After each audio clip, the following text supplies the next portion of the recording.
தங்கச்சி, நான் வளர்த்த என் பாச கொடியே அண்ணே, உன்னை இந்த மார்பளை தோல்வி எவ்வளவு அன்பா தூக்கி போட்டு வளர்த்தேன். இன்னைக்கு உடைய காட்டுக்குள்ள அண்ணே ஒத்து தூக்கி போட்டு வளர்த்தியா? ஆமா, தூக்கி இப்ப தூக்கி போடு. இப்ப ஆளு கையை இழந்துருவேன். இல்லடா, நீ ஏன் தெரியுமா இப்படி ஒல்லியா இருக்க? அண்ணனுக்கும் சாப்பாடு வேணும்னு எனக்காண்டி பார்த்து பார்த்து சாப்பிட்டு வளர்த்த உடம்புடாது. தங்கச்சி, நம்ம இடத்துக்கு நம்ம இடத்துக்கு ஒரு முனிவர் வந்திருக்காரு. அவனுக்கு பொறாமையா இருக்குடா. இப்ப நினைப்பேன் அவன் பப்புன்னு போடலாம்னு.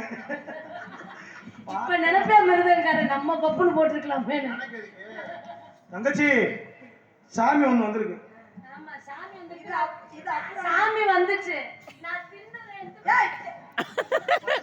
இந்த திருநருக்கு எந்த சாமி அழகாக பத்து செப்டு சாமி.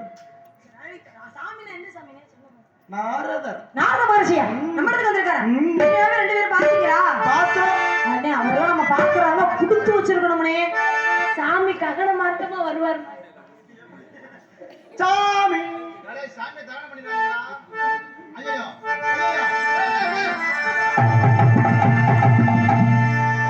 எப்படி ஏன் பொழப்புல கை வச்சுட்டாங்க? நாரதர் ககன மார்க்கமாக வரக்கூடியவர். ககன மார்க்கம் ஏன்னா பீடா மார்க்கமா வர்றாங்க.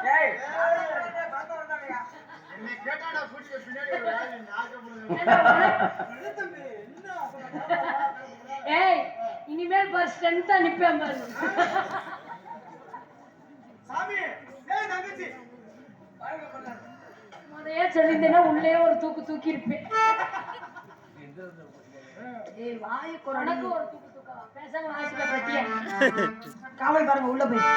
தங்கச்சி, குலப்பண்பு குன்றாம சாமிக்கு வரவேற்ப குடுறா. உன்னை ஒத்தரோடு போய் எங்களுக்கு பயமாத்தான் இருக்கு. எப்படி இருக்கவா இல்ல? வர வேண்டும் சுவாமி, வர வேண்டும், வர வேண்டும், வர வேண்டும் சுவாமி, வர வேண்டும்,